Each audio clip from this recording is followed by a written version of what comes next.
Bien, vamos a la palabra del Señor.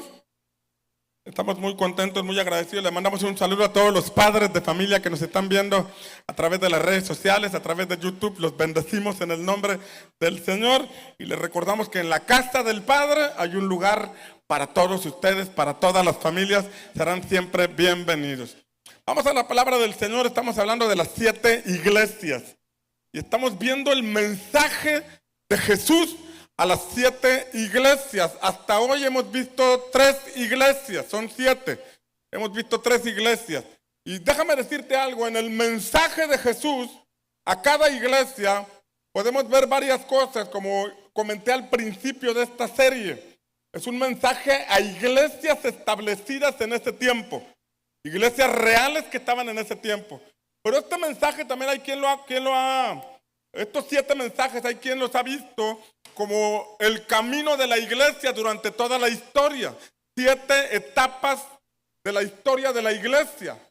Y hay quien también lo puede interpretar como 7 etapas del creyente durante su trayectoria por esta tierra, en donde vamos enfrentando diferentes cosas.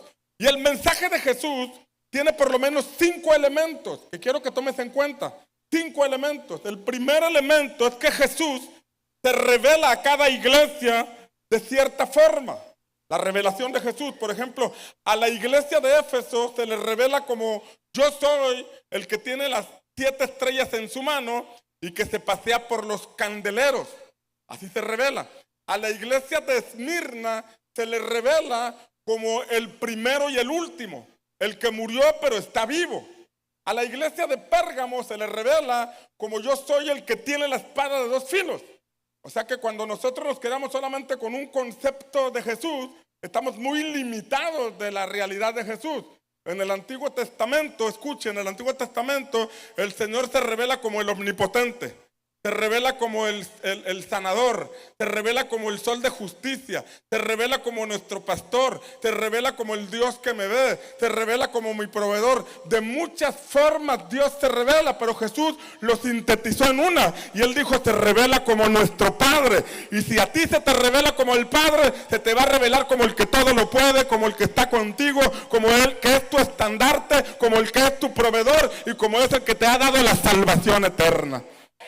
Entonces, no podemos limitar a Dios a una simple cosa. Tal vez tú conociste a Jesús por una necesidad. Tal vez te acercaste al Señor porque enfrentaste un problema o una situación difícil. Ese problema solamente fue el pretexto para que tú vinieras y conocieras al Padre que te quiere bendecir en todas las áreas de tu vida. Ahora, el segundo elemento del mensaje de Jesús es que Él le señala a cada iglesia las cosas buenas que ha visto en ellas. Dile al que está a tu lado: tú tienes cosas buenas. Vamos, dile: tú tienes cosas buenas. Por ejemplo, a Éfeso, a la iglesia de Éfeso le dice: he visto tu duro trabajo, he visto tu perseverancia y he visto tu discernimiento. Sabes distinguir los que sí son de los que no son. O sea, le vio unos atributos. Eres esforzado en tu servicio, eres perseverante, nada te detiene y tienes discernimiento.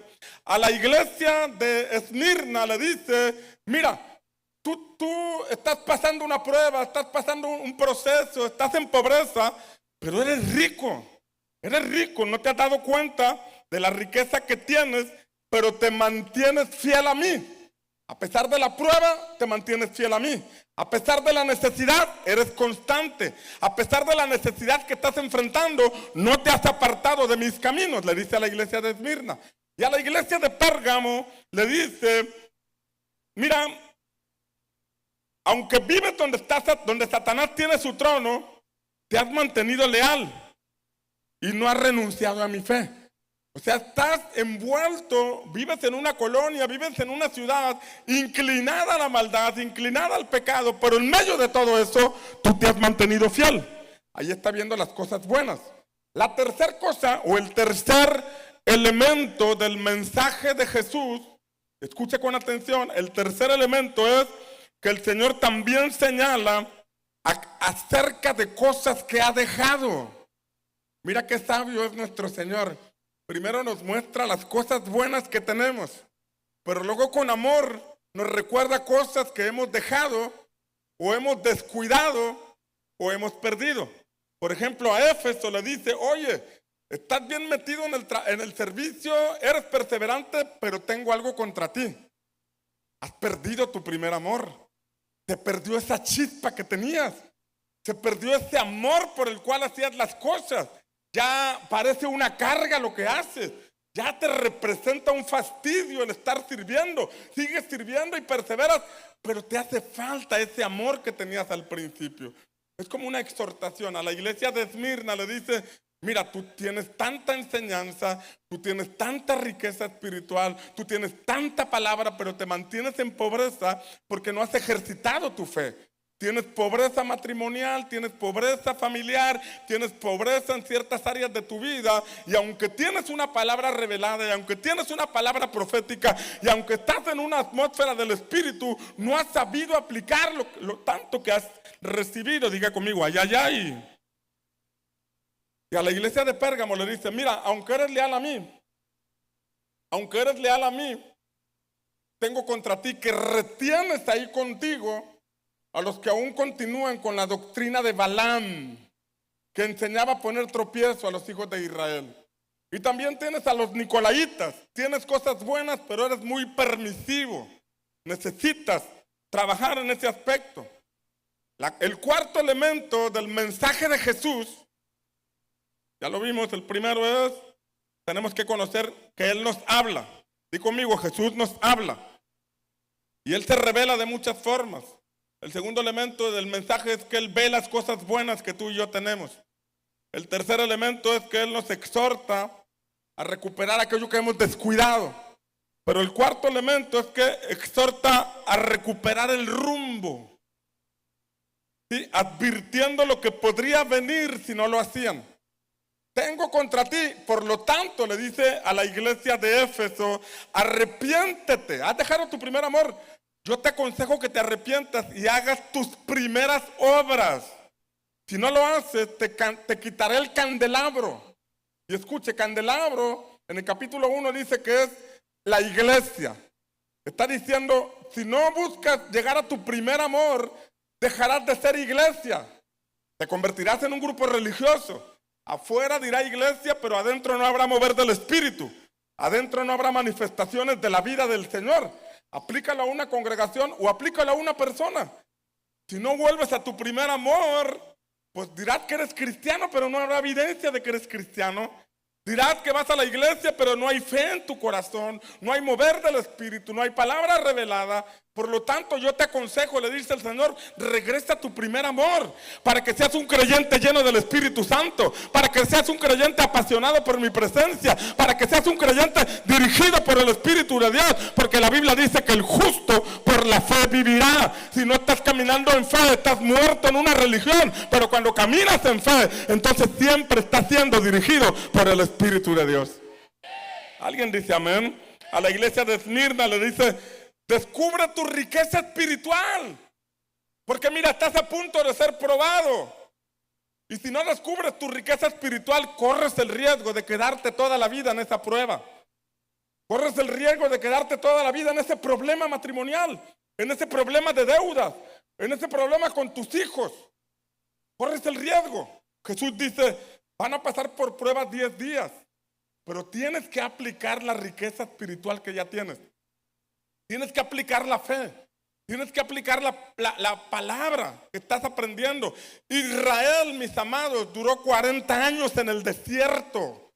Israel tenía presencia de Dios. Israel tenía palabra de Dios.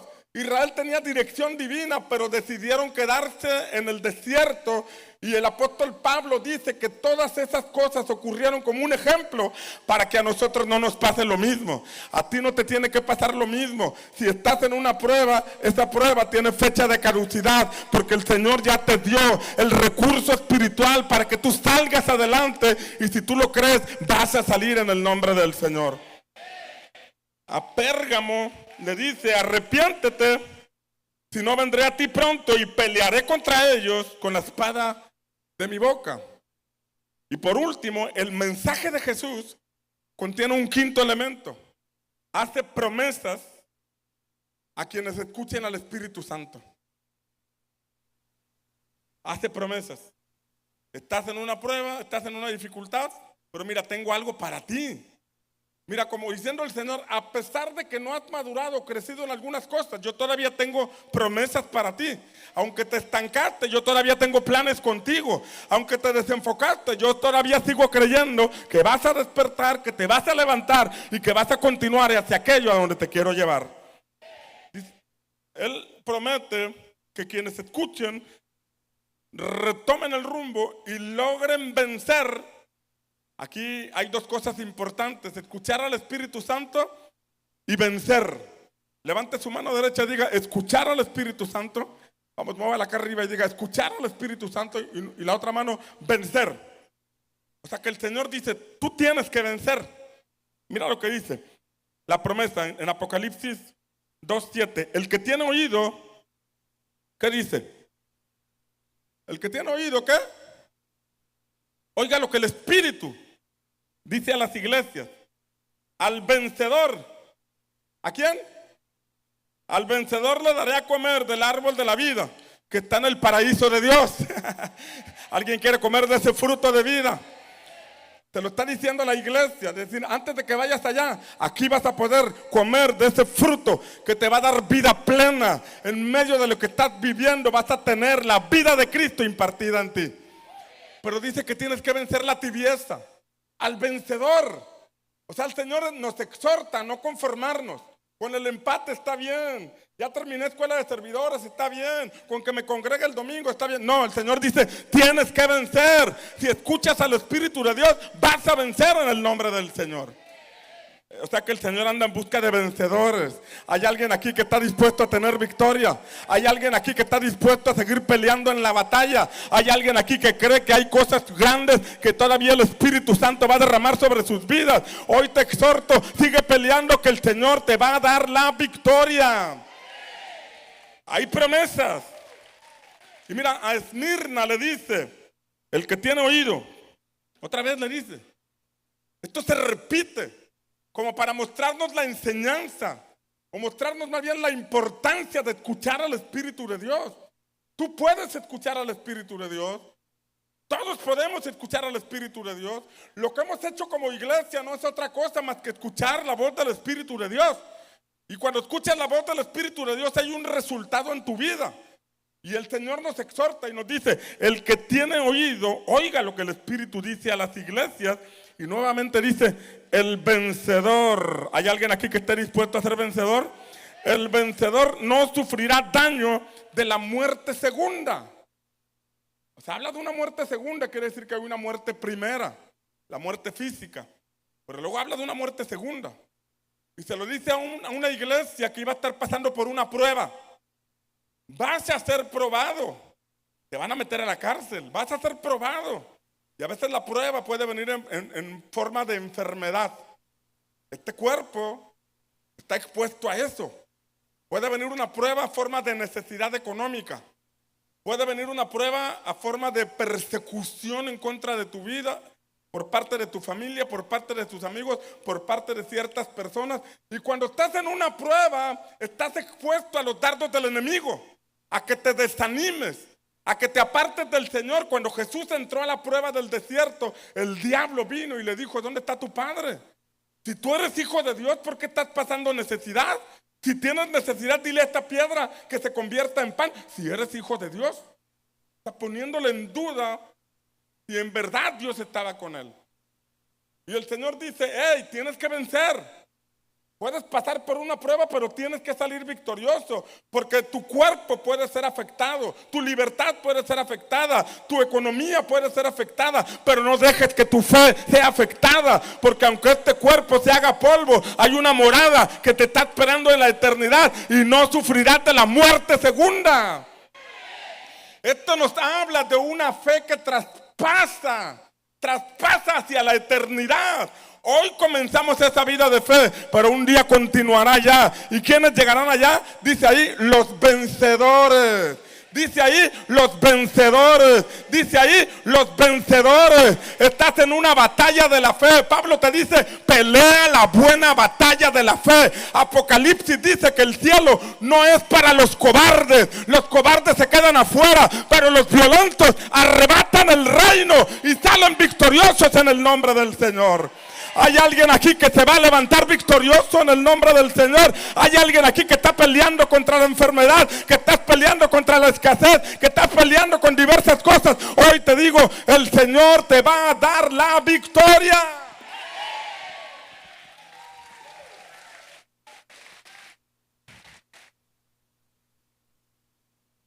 A Pérgamo le dice, el que tiene oído, otra vez. Es lo recurrente. O sea, cuando Jesús insiste, es que hay algo que nos quiere mostrar. Al que oiga el Espíritu Santo, el que tiene oídos. Y mira que a veces estamos aquí en la iglesia y no tenemos oídos para el mensaje. Esto nos habla a veces de qué tan distraído está nuestro espíritu. La verdadera espiritualidad de una persona está en cuánta atención presta al mensaje de Dios. No en cuanto brincas, no en cuanto adoras, no en cuanto levantas las manos, sino cuánta atención prestas al mensaje de Dios. Porque tu mente está conectada al Señor, tu espíritu está conectado al Señor, tu cuerpo lo sometes para estar escuchando la palabra del Señor. ¿Alguien está aquí conmigo? El que tiene oído, oiga lo que el Espíritu dice a las iglesias. Y nuevamente dice, al vencedor. Hoy el Señor te está hablando y te está diciendo que tú eres un vencedor. Todavía no lo has descubierto, pero tú eres un vencedor.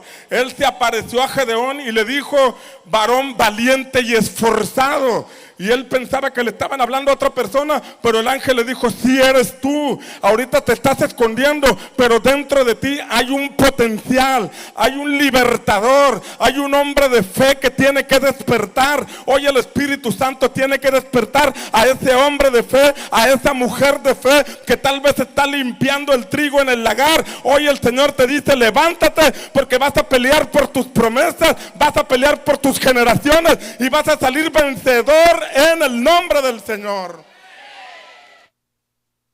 Al vencedor le daré del maná escondido. Wow. Habla de un alimento escondido, un alimento que todavía no descubres, un alimento que todavía no digieres. Si tú crees que ya lo sabías todo de parte de Dios, hoy el Señor te dice, hay una batalla que estás enfrentando para no recibir revelación. Hay una batalla que estás enfrentando para un estancamiento, pero si tú escuchas al Espíritu de Dios, vas a romper todo estancamiento, vas a romper todo conformismo y vas a entrar en una dimensión donde el cielo te va a alimentar con maná fresco. No es un maná de un día anterior, es una palabra fresca para cada día. Porque el Señor dijo, no solo de pan vivirá el hombre, sino de toda palabra que sale de boca del Señor.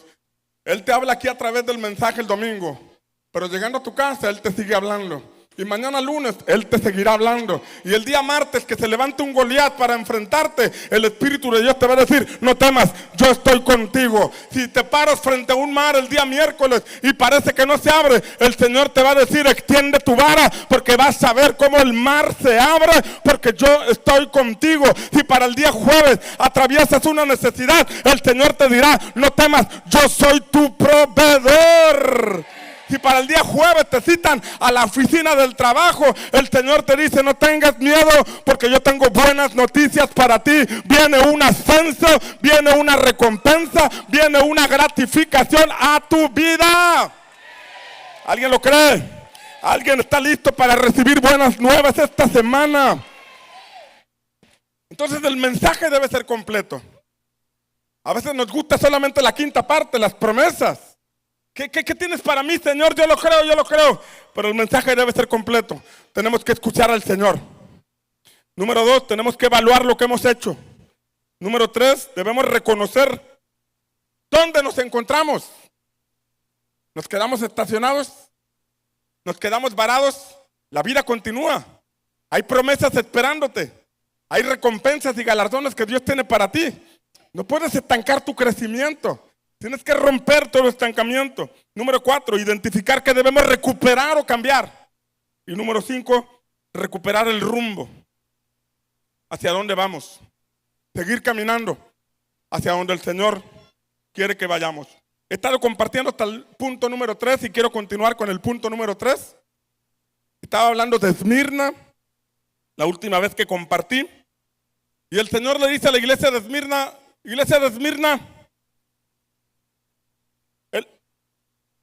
yo soy el primero y el último, el que estuve muerto y ha vuelto a la vida. Dice esto: yo conozco tu tribulación. Dile al que está a tu lado, el Señor conoce tu tribulación. Vamos, dile, el Señor conoce tu tribulación y tu necesidad. Pero luego entre paréntesis le dice, pero tú eres rico. Dile al que está a tu lado, pero tú eres rico. Hay una riqueza espiritual dentro de ti. Hay un potencial dentro de ti. Eres como una semilla que tiene que ser quebrada para que salga lo que está dentro, para que salga la verdadera vida. Hasta este momento te han conocido como semilla, no te han visto como árbol. Y tú sabes que cuando se rompe la semilla sale algo completamente diferente a la semilla. Salen unas raíces y sale un tronco que después tiene ramas, tiene hojas, florece y da fruto. Es algo completamente diferente. Lo que el Señor te está diciendo es que hoy te han visto de una forma. Hasta este momento la gente te identifica de una manera. Pero hay dentro de ti una riqueza espiritual. Hay dentro de ti una palabra profética. Porque en el libro de Eclesiastés dice que Él puso la eternidad en nosotros. Es decir, que desde la eternidad Él plantó su propósito en nuestro corazón. Por eso ahí están los sueños. Por eso ahí está la visión. Por eso ahí están los deseos. Porque desde la eternidad hay algo que se te improntó y te está llamando en esa dirección. Tal vez te dormiste, tal vez te rendiste, pero hoy el Señor te dice, te vas a levantar, vas a enfrentar esa situación, vas a vencer y vas a alcanzar la promesa que el cielo tiene para ti. ¿Alguien lo recibe?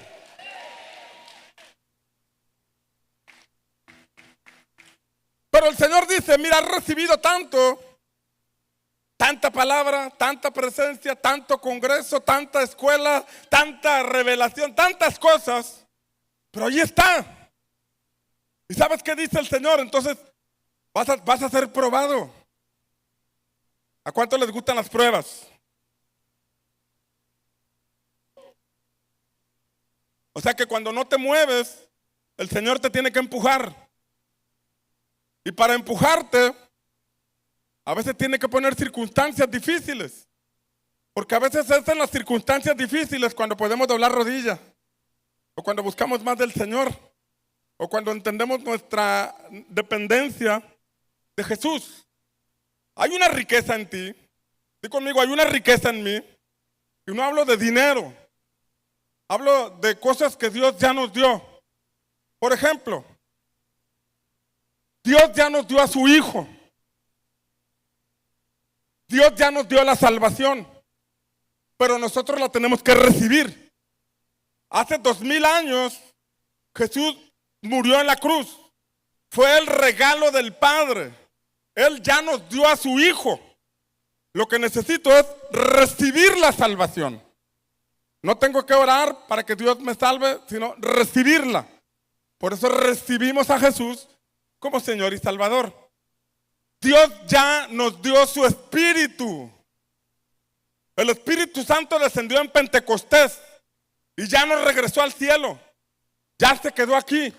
Él ya nos lo dio, pero tú lo tienes que recibir. El Espíritu Santo es mostrado como un regalo, el don. Y yo creo que te imagines que aquí está una caja de regalos. Lo que tienes que hacer es recibirlo. Y para eso tenemos que ser como niños. Por ejemplo, cuando mis hijos eran niños y llegábamos con regalos, ellos se abalanzaban sobre los regalos y los abrían y ya descubrían para quién era, ¿no? Si era para uno o era para otro o era para otro. Incluso hoy alguien me regala algo y ya cuando llego ya está abierto. Porque así son los hijos, así son los niños. Pero a veces nosotros no recibimos los regalos por prejuicios que tenemos. Como el prejuicio de, es que yo me porté muy mal y primero tengo que cambiar para que Dios me llene de su Espíritu Santo. No, Él ya te dio el Espíritu Santo para que puedas cambiar. para que pueda ser transformado. Lo único que tienes que hacer es recibirlo. El Señor no te lo niega por un historial negro que tengas. El Señor te lo da porque Él es bueno. No depende de ti, depende de Él. Él es bueno. El Señor no te lo da porque seas bueno. No lo merecemos, pero Él nos lo dio. Solamente lo tienes que recibir. ¿Alguien dice amén? Usted lee en la Escritura que, por ejemplo, cuando Pedro fue a la casa de Cornelio, dice que fue para que ellos recibieran el Espíritu Santo. Pedro no fue a orar, Señor, dales el Espíritu, no. Oró para que lo recibieran, porque el regalo el Padre ya lo otorgó.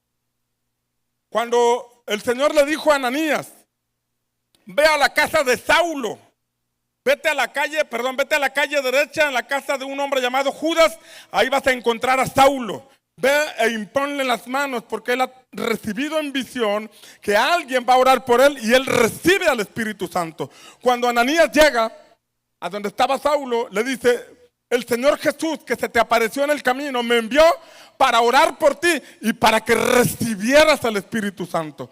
Es decir, no dijo, vengo a orar para que Dios te dé. No, ya se lo dio. Vengo para que lo recibas. El regalo ya se fue otorgado. Solamente lo tienes que recibir. ¿Alguien dice amén?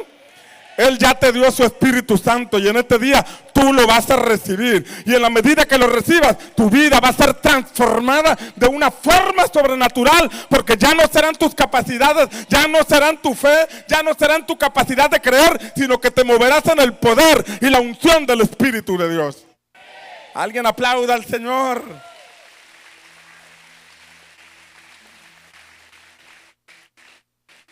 A veces el prejuicio de que tengo que esperar, es que tengo que esperar un tiempo. Los que esperaron fueron los 120 que estaban en el aposento alto. Esperaron el día de Pentecostés, porque ese día iba a descender el Espíritu Santo. Pero nosotros no tenemos que esperar el día de Pentecostés, porque ese día ya pasó. Ahora solamente tenemos que recibirlo. Él está aquí, Él te quiere llenar, Él te quiere guiar, Él te quiere prosperar, Él te quiere liberar, Él te quiere dar todo lo que el Padre tiene para tu vida. Por eso Jesús le dice a la iglesia de Esmirna, oye, estás pasando esa pobreza matrimonial, estás pasando esa pobreza emocional, estás pasando esa pobreza económica. Si supieras la riqueza que ya te fue otorgada, porque el Padre ya te dio su Espíritu Santo. Y si tienes el Espíritu de Dios, lo tienes todo. Si tienes el Espíritu de Dios, lo tienes todo. ¿Alguien lo cree? Pero es en la prueba donde de pronto tiene que brotar esa hambre por ver a Dios. Hace días platicaba con una discípula que estaba pasando por una situación difícil, pero en esa situación difícil que pasó, ella se dio cuenta que ya no respondía como antes. Ella se dio cuenta que ya no reaccionaba como antes. Ella se dio cuenta que Dios ya había cambiado su vida. Y a pesar de que estaba pasando ese momento difícil, me dijo, pastor, yo no quiero renunciar a mi asignación. Yo quiero seguir siendo sembradora. En este momento estoy en una prueba difícil, pero no me quiero soltar de Dios porque ya me di cuenta que cambié. A veces la prueba revela lo que hay en tu corazón. A veces la prueba revela la fe que ya está ahí. Y es en la prueba donde tu fe se manifiesta y entonces te das cuenta que puedes seguir avanzando porque Dios te ha dotado de un poder sobrenatural para que puedas ser victorioso en la batalla. Pablo, por ejemplo, fue escogido por Jesús. ¿Y sabe para qué lo escogió Jesús? Le dijo a Ananías, ve a orar por Pablo porque instrumento escogido me es este, para predicar el evangelio a los gentiles y para que se presente delante de reyes. Fíjate el llamado que tenía, un llamado extraordinario. Iba a salir de la religión judía para predicarle a todo el mundo. Se iba a parar delante de reyes. Él se paró delante del rey Festo, delante del rey Félix, delante de Agripa, delante de la reina Berenice. Se fue hasta César. ¿A cuántos de aquí les gustaría predicarle al presidente, a la presidenta de la República? ¿A cuántos de aquí les gustaría pararse en el Senado, en el Congreso y dar una palabra de parte de Dios? ¿A cuántos de aquí les gustaría predicarle a alguien importante? Cualquiera diría, heme aquí, envíame a mí. Pablo recibió esa palabra, pero ¿sabes qué tuvo que pasar? para llegar a su destino, tuvo que sufrir persecución. Mira lo que dice 2 de Corintios 11, 24. 5 veces he recibido de los judíos, o sea, de los de la religión, 5 veces he recibido de los judíos 39 azotes. 3 veces he sido golpeado con varas, o sea, lo tablearon. Se le pusieron las nachitas rojas de tanto que lo tablearon. Dice ahí que con varas. Una vez fui apedreado. Tú no aguantas las piedras que te aviento aquí. Una vez fui apedreado. 3 veces naufragué. Y he pasado una noche y un día en lo profundo. Con frecuencia en viajes, en peligros de ríos, peligros de salteadores, peligros de mis compatriotas, peligros de los gentiles, peligros en la ciudad, peligros en el desierto, peligros en el mar, peligros entre falsos hermanos, en trabajos y fatigas, en muchas noches de desvelo, en hambre y en sed, a menudo sin comida, con frío y desnudez. Pero ¿sabes qué provocó todo esto? La persecución lo llevó a la cárcel y estuvo expuesto a la muerte. O sea, mira, una ocasión unos judíos dijeron, nosotros vamos a matar a Pablo porque anda predicando un evangelio diferente. Es más, vamos a ayunar hasta que matemos a Pablo. Imagínate, bien cristianitos ayunando para matar a Pablo. Y dijeron, no vamos a probar alimento hasta que matemos a Pablo. Pues se murieron de hambre porque no pudieron matar a Pablo, porque a Pablo lo guardaba el propósito, a Pablo lo guardaba el Señor. Pero toda esa persecución, mira, estaba en la cárcel y de pronto se armó una turba y fue cuando apeló al César. O sea, la misma turba que lo estaba persiguiendo lo llevó a apelar al César porque el propósito era llegar al César. La prueba o la persecución provoca que llegues más rápido a tu destino. Cuando te están persiguiendo es porque el Señor quiere que aceleres el paso para que más pronto llegues a tu destino. Y la forma en que vas a acelerar el paso es doblando tu rodilla delante del Señor, fortaleciendo tu fe, y entonces vendrán sobre ti nuevas fuerzas. Comenzarás a caminar, luego vas a correr y luego vas a volar en las alas de la fe para llegar a tu destino. Alguien de aquí muy pronto va a empezar a volar sobre sus problemas. Alguien de aquí muy pronto va a empezar a volar por encima de las circunstancias. Amén.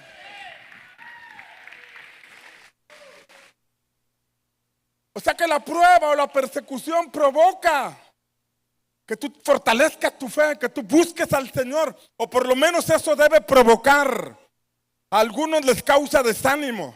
Algunos se rinden y dejan de congregarse. Algunos se enojan con el Señor. Pero aquellos que son entendidos comprenden que no hay forma de volver atrás. Todo para adelante y nada para atrás. Si tengo que morir en la batalla, voy a morir de pie. Voy a morir creyendo en el Señor. Voy a morir confiando en sus promesas. Pero yo a Egipto no vuelvo, porque lejos de Dios nada podré hacer. Dicen por ahí que a los japoneses les gusta el pescado fresco. Y como comen mucho pescado, pues en la isla ya se comieron todo el pescado que hay alrededor y necesitaban traer peces de otros lugares. Y empezaron a llegar barcos con pescados de otros lugares donde iban y hacían pescas furtivas y las traían. Pero ya cuando llegaba el pescado, ya no sabía igual, porque no hay nada como el pescadito fresco, recién sacado de la laguna de Tamiagua o recién sacado del río Pánuco, con todos los nutrientes que vienen de la Ciudad de México. El que entendió, entendió. Entonces traían los pescados, pero esto ya está refrigerado, no sabe igual. Entonces los vendedores de pescado lo que hicieron, bueno, vamos a poner en los barcos unas tinas grandísimas para traer ahí a los peces vivos. Y cuando lleguen a Japón, los entregan recién salidos de la piscina. Y así le hicieron. Pero el japonés tiene un gusto o un paladar muy que distingue fácilmente el alimento, y dijeron, sí, lo acabas de matar, pero como que le falta algo, como que le falta sabor. Y entonces descubrieron que a pesar de que el pez estaba en la tina, estaba inactivo. Y la inactividad lo llevaba a no producir lo que necesitaba producir. Y entonces los vendedores de pescado dijeron, ya sabemos lo que vamos a hacer. Vamos a poner en la piscina, junto con los peces, vamos a poner un tiburón pequeño para que los empiece a corretear. Y si los está correteando, entonces van a estar vivitos allá adentro moviéndose, y cuando lleguen van a estar frescos. Y ahora que lo hicieron así, el japonés dijo, wow, este pescado sí está bueno, es que está correteado. Y sabes una cosa, a veces Dios tiene que soltar el tiburón delante de ti para que te pongas a correr, le corras a la oración, le corras al ayuno, porque hay un aroma agradable que se llama fe. Y si tiene que soltar algo, te lo va a soltar para que te muevas en fe, porque la fe sube como un aroma agradable delante del Señor. Dale gracias a Dios por ese tiburón. Dale gracias a Dios por esa persecución, porque te está acercando cada vez más a Él. Hay un hombre llamado Jonás en la Biblia. Y este Jonás tenía un gran llamado. Fíjate el llamado que tenía Jonás. Predicarle a 120,000 personas que vivían en Nínive. Jonás era una figura de un avivador. Un profeta con una palabra. Había un plan de parte de Dios para Nínive, que 120,000 se convirtieran ante el mensaje de Jonás. Pero cuando Jonás recibe la palabra, decide irse a otro lugar. En vez de irse a Nínive, se fue a Tarsis. Y Tarsis era un lugar donde se trabajaba en la minería, lo cual quiere decir que se metió de lleno al trabajo material, de lleno, como aquel hombre que enterró su talento. Solamente se fue a buscar una labor física, pero descuidó el llamado espiritual. Un profeta con un gran potencial, un avivador con un gran potencial, pero yéndose a otro lugar. ¿Qué tuvo que hacer el Señor? Mandarle una prueba. Envió una tormenta, y dice que el barco donde iba Jonás se sacudía de un lado para otro. Y todos clamando a sus dioses, y él durmiendo. ¿Por qué estaba dormido? Porque sabía que el problema era por culpa de él. Estaba dormido porque sabía que la bronca que estaban viviendo era por él. ¿Y para qué oro? Estaba dormido. Hay gente que en la prueba se duerme. Hay gente que en la prueba, en vez de buscar el rostro de Dios, se acuesta a dormir. Y así estaba este hombre dormido, cuando vienen y le preguntan, oye, ¿por qué no te pones a orar como todos nosotros? No, pues es que yo sé que la bronca es por mí. Pues ¿a quién sirves? Sirvo a Jehová, el Dios, el creador de los cielos y de la tierra. Pero Él me mandó a Nínive y yo estoy yendo a Tarsis. Pues ponte a orar. ¿Cuál es la respuesta para que salgamos de esta prueba? Que me avienten al mar. Y aquellos hombres eran temerosos de Dios y no lo aventaron. Pero como la prueba no terminaba, el barco se estaba sacudiendo y parecía que se iba a quebrar. Dijeron, Señor, perdónanos. Agarraron a Jonás y lo aventaron al mar. Y la prueba se puso más difícil para Jonás, porque fue a parar a la boca de un gran pez. Salió de un barco y fue a parar a la boca de un gran pez. Ya estaba muerto. Usted lee el libro de Jonás, y en el libro de Jonás él expresa, yo ya estaba en el Seol. Y el Seol es el lugar de los muertos. O sea que cuando la prueba se pone difícil y en vez de orar al Señor nos ponemos a dormir, la prueba puede empeorar. Diga conmigo, ay, ay, ay. Dígalo más fuerte, ay, ay, ay. O sea, o te despiertas o te mueres. Dile al que está a tu lado, o te alivianas o te mueres. Vamos, dile, o te alivianas o te mueres. Y allí estaba Jonás, empeoró el problema. Fue a parar al vientre del pez, y estando en el vientre del pez, usted lee que Jonás se humilló delante del Señor. Y le dijo al Señor, Señor, perdóname, cumpliré mis votos. Te hice una promesa, te dije que te serviría. Un día levanté mi mano y te dije te voy a servir por gratitud, pero me ganó el trabajo, me ganó el asunto de Tarsis. Hoy me arrepiento. Y dice que el Señor lo escuchó. Y entonces después de que lo escuchó, fue el pez y lo vomitó a la orilla y salió vivito. listo para cumplir su propósito. Yo creo que muy pronto hay alguien de aquí que lo va a vomitar un pez, hay alguien de aquí que va a salir de la prueba, alguien de aquí va a salir del desenfoque y se va a convertir en el próximo avivador, en el profeta que estaba dormido, pero que se va a levantar, en ese evangelista ganador de almas que estaba dormido, en ese empresario que estaba dormido, hoy se despierta porque sale del pez en donde había caído. Alguien dice amén. Amén.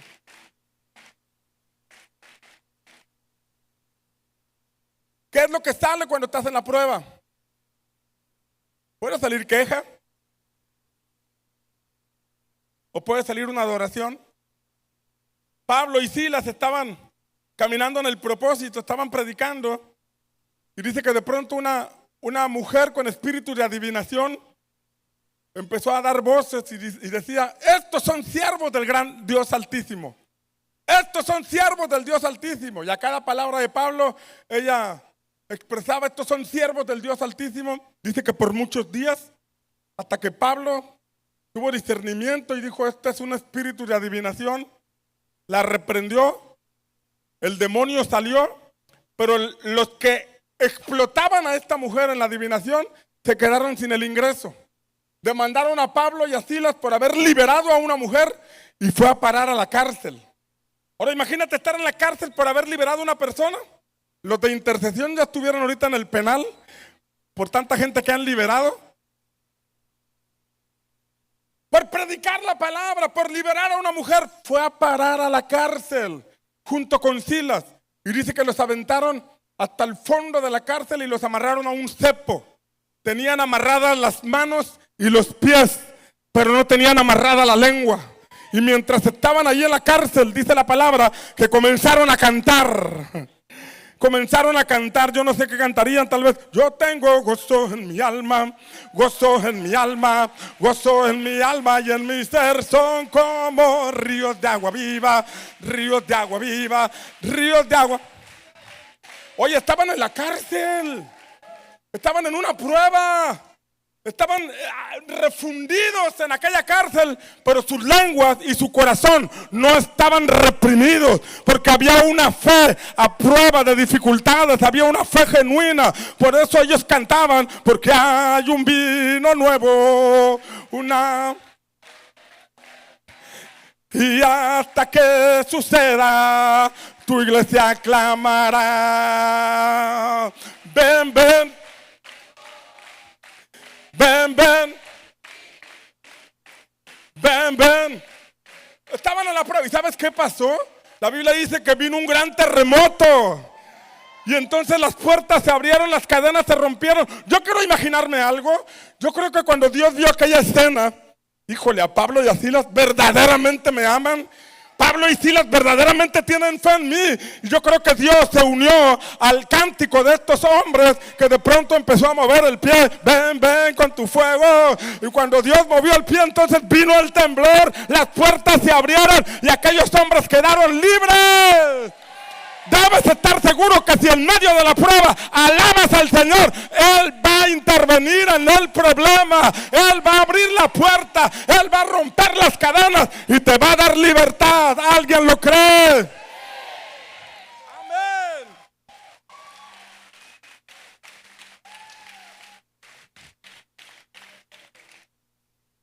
Las pruebas, mis amados, son exámenes que revelan nuestra madurez. Todos aquí pasamos pruebas. Nadie está exento. A lo mejor tú dices: es que si tú supieras las pruebas que yo estoy pasando. Cada quien pasa sus pruebas, atraviesa sus dificultades. La promesa que tenemos es que nadie va a ser probado más allá de nuestras fuerzas. Esa es la promesa. O sea que Dios sabe la capacidad espiritual que tienes. Y te va a poner a uno, como decían en la primaria, de tu pelo. A uno de tu pelo. Tú no, tú estás muy grandote. A uno de tu pelo. Para que te avientes un tirito machín, para que te des cuenta de la fuerza espiritual que hay dentro de ti. Pero es en el cuadrilátero. Es en la prueba. Donde se revela tu madurez. ¿Qué es madurez? No es el tiempo que tienes en la iglesia. Es la capacidad de digerir lo que has recibido y ponerlo en la práctica en el momento oportuno. David era un jovencito de 17 años, pero él adquirió destreza con las piedras. Enfrentó al león, enfrentó al oso, dijo: es lo mismo. Este gigantito con una piedra lo voy a derribar. No se dejó intimidar porque sabía que Dios estaba con él. 17 años. 3 años menos que yo. 17 años. Y mostrando madurez. La madurez no está determinada por la edad física ni por el tiempo que tienes en la iglesia. La madurez está determinada por cómo enfrentas los problemas, cómo enfrentas las pruebas, cómo enfrentas la tentación, cómo enfrentas las circunstancias. Cuando valoras lo que Dios te ha dado, cuando crees lo que Dios te ha dado, cuando aplicas lo que Dios te ha dado, entonces te estás mostrando maduro para el reino de los cielos. Y el reino de los cielos dice: este ya está listo para ser promovido a una temporada mejor. Hay algunos de aquí que van a ser promovidos muy pronto para el cielo, porque te has mantenido firme, te has mantenido leal en medio de la prueba. Alguien dice amén. Amado, la prueba es como un examen que revela nuestra madurez espiritual. Mira lo que dice la palabra. En cierta ocasión a los discípulos de Jesús les trajeron a un niño endemoniado.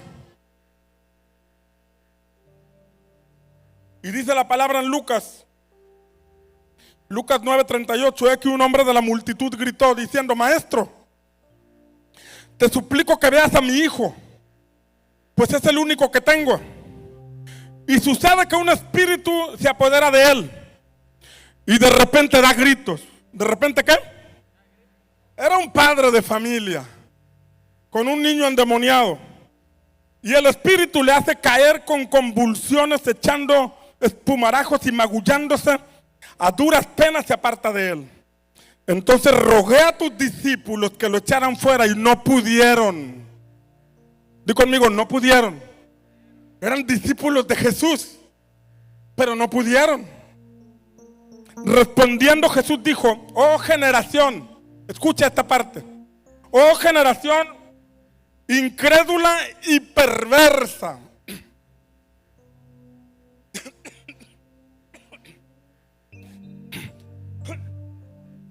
Les dijo: generación incrédula y perversa. Incrédula quiere decir que no habían creído. ¿A quién le dijo? Le dijo a sus discípulos y le dijo al padre de familia. Lo dijo por sus discípulos, escuche, porque sus discípulos ya debían estar en otra dimensión de fe. Tenían meses siguiendo a Jesús, tenían tiempo siguiendo a Jesús, tenían tiempo de estar viendo cómo Jesús hacía las cosas, cómo liberaba oprimidos, cómo sanaba enfermos, cómo había milagros, pero no pudieron echar fuera un demonio, dice Jesús, porque eran una generación incrédula. En el contexto, escuche, en el contexto, en el mismo capítulo, usted lee que Jesús se llevó a 3 discípulos de él, Pedro, Jacobo y Juan, y dice que subió a la montaña. Voy a subir aquí arriba. Eran 12 discípulos. En ese mismo capítulo, versículos antes del acontecimiento del niño, Jesús estaba con 3 discípulos en la montaña. Eran 12, nada más subieron 3. Eran 12, pero 9 se quedaron abajo. Y a los 9 le trajeron al niño endemoniado para que los liberara, pero no pudieron. Esos 9 no subieron a la montaña. ¿Qué pasó en la montaña? En la montaña dice que Jesús se transfiguró delante de ellos, pero solamente 3 de 12 lo vieron. Dice que estando ahí, vinieron Moisés y Elías, se aparecieron. Se les reveló la ley, se les reveló lo profético a los que estaban en la montaña, a los que estuvieron listos para subir. Eran 12, pero 9 se quedaron abajo y solo 3 subieron. No es solamente eso, dice que descendió una nube y los envolvió. 3 de los 12 discípulos subieron, se metieron en esa nube. Pero no solamente eso, dice que el cielo se abrió y se escuchó una voz, la voz del Padre, diciéndoles: este es mi Hijo amado, a él oíd. ¿Por qué no vinieron los otros 9? ¿Por qué solamente 3? Estaban experimentando eso. ¡Wow! Hasta Pedro dijo: Señor, hacemos una enramada, una casita aquí, un aposento, ya ni bajemos, aquí estamos en la gloria. Aquellos 9 que no subieron, no pudieron echar fuera un demonio. ¿Por qué no subieron? Porque no todos están dispuestos a subirse a la montaña. Porque no todos están dispuestos a profundizar en su relación con el Espíritu. Porque no todos están dispuestos a meterse en la palabra. Porque no todos están dispuestos a meterse al lugar santo. En el mismo libro de Lucas dice que Jesús estaba orando. ¿Lo puedes poner por favor el versículo? Hay un nivel o una dimensión de revelación al que tenemos que acceder. Esta puerta para subir a la montaña está para todos, pero no todos se meten. Esa puerta de profundidad en la búsqueda espiritual del rostro de Dios, Jesús nos abrió la puerta, pero no todos se meten. El lugar santísimo se abrió para que todos entráramos, pero nadie se mete, muchos no se meten. Nos conformamos a estar afuera. Afuera, mis amados, donde se sacrificaba los corderos en el altar de bronce, significa el ministerio público. O sea, el servicio público donde todo se ve. La oración donde pedimos. Jesús dijo: pedid y se os dará. Buscad. Pedir es la primera dimensión. Algunos ni siquiera piden. Otros piden pero no reciben porque piden conforme a los deseos del mundo. Pero buscar ya es transicionar, ya no a pedir, sino a buscar al que da. O sea, no quiero tus bendiciones, te quiero a ti. No quiero tu economía, quiero a mi Padre. No quiero la sanidad, quiero al que me ama, al que guarda mi alma. Buscamos al dador de la vida. Mira lo que dice allí. Y aconteció que estando él aparte, ¿qué estaba haciendo? ¿Qué estaba haciendo Jesús? Por favor repite, ¿qué estaba haciendo Jesús? Estaba orando. Pero dice que estaban con él los discípulos y les preguntó: ¿qué clase de oración sería esa? Ven para acá, salí. ¿Qué clase de oración sería? Es como orar con Jesús. Imagínate que ella y yo somos los discípulos de Jesús y Jesús está orando. Y en esa oración platica con nosotros. Y le pregunta a Sally: Sally, ¿quién dice la gente que soy yo? Cristo. El Cristo. Eres El Elías. ¿Y otros qué dicen? Que eres un profeta. Un profeta. ¿Y qué más dicen de mí? Que eres el hijo del carpintero. El hijo del carpintero. Oye, Sally, pero para ti, ¿quién soy yo? Tú eres el Cristo. Bienaventurada eres, Sally, porque no te lo reveló carne ni sangre. No es una doctrina que tienes en tu mente. Te lo reveló mi Padre que está en los cielos. Escuche, ¿cómo era la oración? Platicar con Jesús. No era pedirle, sino que ahí les pregunta, habla de una comunión con Jesús. Aquí los discípulos no le están pidiendo: sáname de la espalda, dame un celular nuevo, quiero estrenar un coche. Eso ya quedó, porque entendemos que si buscamos primero el reino de Dios y su justicia, todo lo demás será añadido. Todo lo demás. Habla de una relación con Jesús, orar con Jesús. En el lugar santo, mis amados, había 3 elementos. Me estoy extendiendo, pero yo necesito pasarte este código. 3 elementos. Había una mesa.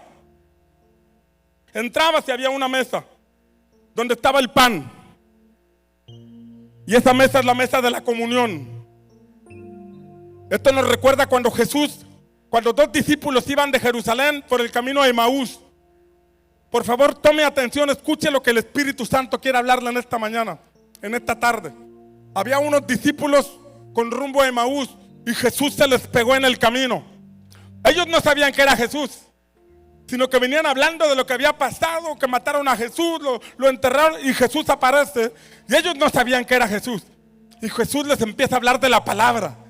Les empieza a decir, miren que esto tenía que acontecer, está escrito y está escrito.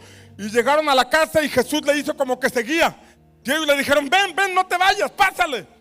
Y pasaron adentro de la casa y dice que cuando Jesús partió el pan, di conmigo, Jesús partió el pan. Vamos a decirlo, Jesús partió el pan, se le abrieron los ojos. Es Jesús. Y en ese momento el Señor desapareció de su vista. Esa mesa dentro del tabernáculo implica, Señor, yo te quiero conocer. Abre los ojos de la revelación. Quiero ir más allá de estar simplemente pidiendo. Porque ya entendí que antes de que pida, tú ya sabes lo que necesito. Y si yo sé que tú sabes lo que necesito, yo sé que tengo todo lo que necesito para vivir en esta tierra. Pero lo que quiero es conocerte más a ti. ¿Alguien aquí quiere conocer más al Señor? El lugar santo, el lugar santo, el lugar de comunión con Jesús, orar con Jesús. Deja de ser un monólogo. Te pido y te pido y te pido y te pido y te pido y te pido y te pido cuando empiezas a escuchar al Señor. ¿Tú crees que el Espíritu Santo te habla? Imagínate estar una hora sin pedir nada, dominando tu mente para que no vuele. Porque si dejas de hablar, empiezas a pensar, ay, mañana tengo que pagar algo. Y ay, tengo que, esta semana, y te vas. Implica que tu alma es sometida para estar en intimidad con Jesús. Es aprender a platicar con alguien que no puedes ver, pero que tú sabes que existe. ¿Por qué no lo haces? Por incredulidad. Por eso Jesús le dijo a sus discípulos, generación incrédula, es para que ya estuvieran en otra dimensión de fe, pero no oran porque no creen. No se meten en la palabra porque se resignan simplemente a escuchar el mensaje, ya sea en Facebook, en YouTube, pero no que les hable personalmente. Diga conmigo, ay, ay, ay. La mesa de la revelación. El Señor se quiere revelar a tu vida. El Señor quiere quitarte velos, quitarte vendas, para que tú sepas que Él está muy cerca de ti, que está a tu alcance, que está a tu lado, que te está acompañando, que no te va a dejar. Pero tú tienes que meterte a ese lugar santo y buscar la intimidad con Jesús. ¿Alguien dice amén? El otro lugar está el candelabro, y es orar con la palabra revelada, porque el candelabro representa la palabra de Dios. Tiene 27 elementos por un lado, 39 elementos por otro lado, de manzanas, copas y flores, que representan los 66 libros, que deben tener aceite y deben tener fuego. Es la palabra revelada. Es orar conforme a la palabra. ¿Cuál es la oración más eficaz? La que haces conforme a la voluntad de Dios. ¿Y dónde puedes encontrar la voluntad de Dios? En la palabra. Para eso tenemos que leer la palabra. Y cuando lees la palabra, entonces tus oraciones están cargadas de conocimiento, de entendimiento de la voluntad de Dios. Y cuando oras conforme a la voluntad de Dios, Primera de Juan dice que entonces sabemos que lo que habremos pedido ya está hecho en el nombre de Jesús. El tercer elemento, el altar de oro, y es la comunión con el Espíritu Santo. Es cuando oras en lenguas, en tu oración privada. A veces oramos fácilmente en lenguas, en el equipo de intercesión, en el encuentro, en la reunión general. Pero pasar media hora tú solo orando en lenguas, solamente lo harías si entiendes que estás siendo edificado en tu espíritu. Y esas solas, no para demostrarle a nadie, sino que te comunicas con el Padre Celestial. Es tu comunión con el Espíritu. Usted puede ir manejando en su coche y hablando en lenguas. Usted puede estar viendo una película y orando en lenguas. Usted puede estar comiendo y hablando en lenguas. El orar en lenguas no solamente es en la congregación, es en cualquier lugar. Si usted no lo hace, es porque a lo mejor no cree que es edificado, pero si usted se determina a hacerlo, es porque entiende que está siendo edificado en cualquier lugar donde se encuentre. Está en una prueba, ora en lenguas. Está pasando una necesidad, ora en lenguas. Ha recibido una situación difícil, ore en lenguas. Hay un pastor llamado Timoteo Oz. Es un pastor de la iglesia de la Ciudad de México, de un centro de fe. Centro de fe, esperanza y amor, así le llaman. Una iglesia grandísima. Y a ese pastor le secuestraron a una hija. Y dicen que después la liberaron, pero cuando la secuestraron, la chica les dijo a estos hombres: ustedes no saben ni con quién se metieron. Yo soy una hija de Dios. Y ustedes no van a poder dormir porque el Espíritu Santo no los va a dejar dormir. Pues no pudieron dormir los secuestradores durante el tiempo que ella estuvo ahí. Pero estos hombres le hablaron al pastor. Y cuando le hablaron y se presentaron: somos los que tenemos a su hija. ¿Sabe qué hizo el pastor? Se agarró a hablar en lenguas. Rabasanda, ribastere, estere, lamba, rabarabasanda, jipepere, estendere. Se agarró a hablar en lenguas, en lenguas, en lenguas. Aquellos colgaron y al poco tiempo soltaron a la niña. Soltaron a su hija por la fe de esa niña y por la convicción de este hombre de fortalecerse en el Espíritu de Dios. Alguien está aquí conmigo. Prepárate, porque el Espíritu Santo te va a meter muy pronto al lugar santo. Te va a llevar al lugar secreto. Prepárate, porque viene una vida de fe que no te habías imaginado. Prepárate, porque viene un tiempo glorioso para ti. Prepárate, porque viene un despertar espiritual. Te va a manifestar esa fe que ya tienes. Te va a manifestar esa palabra que está en tu corazón. Y muy pronto vas a ver las promesas de Dios cumplirse en tu vida. Habrá alguien que quiera dar un paso de fe y meterse al lugar santo, pasando al altar en esta hora. Vamos a meternos al lugar santo. Vamos a meternos al lugar de intimidad con el Espíritu.